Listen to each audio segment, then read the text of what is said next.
രണ്ടാം ഘട്ട തെരഞ്ഞെടുപ്പിന്റെ പരസ്യ പ്രചാരണം നാളെ അവസാനിക്കാനിരിക്കെ പശ്ചിമ ബംഗാളിൽ വ്യാപക അക്രമം. പുതിയ സർക്കാർ ഏതുമാവട്ടെ BLM കൂടെയുണ്ട്. പുതിയ സർക്കാരിന് ആശംസകൾ. രാജ്യത്തെ ഏറ്റവും വലിയ multi state housing cooperative society, എല്ലാവർക്കും ഭവനം, BLMന്റെ ലക്ഷ്യം.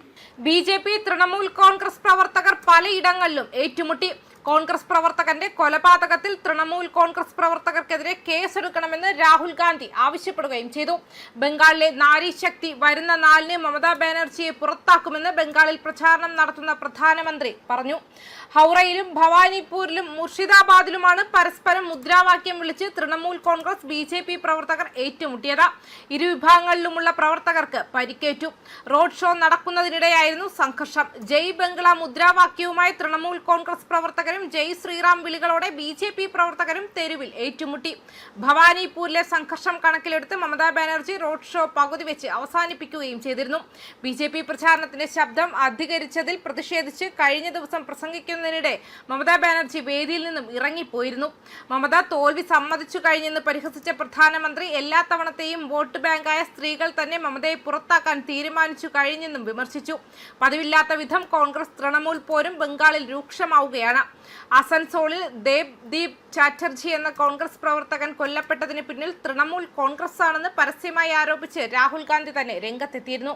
തൃണമൂൽ ഭീകരതയാണ് ബംഗാളിൽ കാണാനാകുന്നത്. ഭയപ്പെടുത്തിയും ആക്രമിച്ചും ഇല്ലായ്മ ചെയ്തും തൃണമൂൽ ജനാധിപത്യം അട്ടിമറിക്കുകയാണെന്നും പ്രതികളെ ഉടൻ അറസ്റ്റ് ചെയ്യണമെന്നും രാഹുൽ ഗാന്ധി ആവശ്യപ്പെട്ടിരുന്നു.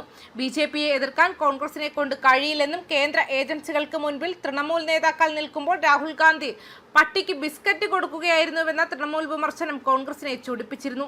അതേസമയം പശ്ചിമ ബംഗാൾ നിയമസഭാ തെരഞ്ഞെടുപ്പിന്റെ ആദ്യഘട്ട വോട്ടെടുപ്പ് പൂർത്തിയായപ്പോൾ റെക്കോർഡ് പോളിംഗ് രേഖപ്പെടുത്തിയതായി തെരഞ്ഞെടുപ്പ് കമ്മീഷൻ അറിയിച്ചിരുന്നു. കമ്മീഷന്റെ ഏറ്റവും ഒടുവിലത്തെ കണക്കുകൾ പ്രകാരം 92.88% പേരാണ് വോട്ട് രേഖപ്പെടുത്തിയത്. വോട്ട് ചെയ്തവരിൽ ഭൂരിഭാഗവും സ്ത്രീകളാണെന്നതാണ് ഈ ഘട്ടത്തിലെ പ്രത്യേകത. സ്ത്രീകളുടെ പോളിംഗ് ശതമാനം 92.69%. ഉയർന്ന പോളിംഗ് ശതമാനം രേഖപ്പെടുത്തിയെങ്കിലും ബൂത്തിലെത്തിയ ആകെ വോട്ടർമാരുടെ എണ്ണത്തിൽ കഴിഞ്ഞ തവണത്തേക്കാൾ 12% കുറവുണ്ടായതായി റിപ്പോർട്ടുകൾ വ്യക്തമാക്കുന്നു. ഏപ്രിൽ 29-ന് നടക്കുന്ന രണ്ടാം ഘട്ട വോട്ടെടുപ്പിൽ 142 മണ്ഡലങ്ങളാണ് ജനവിധി തേടുക. ഇതുകൂടി കഴിഞ്ഞാൽ മാത്രമേ ഇന്ത്യ ചരിത്രത്തിലെ സർവകാല റെക്കോർഡ് ബംഗാൾ ജനത സ്വന്തമാക്കുകയോ എന്ന് അറിയാനാകൂ.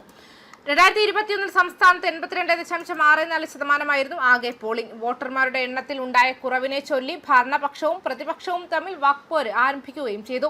അതിർത്തി വഴിയുള്ള നുഴഞ്ഞുകയറ്റക്കാരുടെ എണ്ണത്തിൽ ഉണ്ടായ കുറവാണ് വോട്ടർമാരുടെ കുറവായി പ്രതിഫലിച്ചതെന്നും BJP അവകാശപ്പെട്ടു.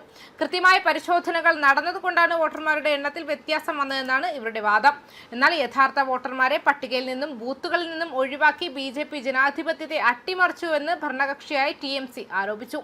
ഉയർന്ന പോളിംഗ് തൃണമൂൽ കോൺഗ്രസിന് അനുകൂലമെന്നാണ് ബംഗാൾ മമതാ ബാനർജിയുടെ പക്ഷം. ജനങ്ങളുടെ പൾസ് ഞങ്ങൾ ഇതിനോടകം ബംഗാളിന്റെ ഡ്രൈവിംഗ് സീറ്റിൽ എത്തിയെന്ന് വ്യക്തമാക്കുന്നതാണ്. TMC വീണ്ടും അധികാരത്തിലേറുമെന്നും BJPയുടെ പതനം തുടങ്ങിയെന്നും മമത അഭിപ്രായപ്പെടുകയും ചെയ്തിരുന്നു. ന്യൂസ് ഡെസ്ക് കർമ്മ ന്യൂസ്.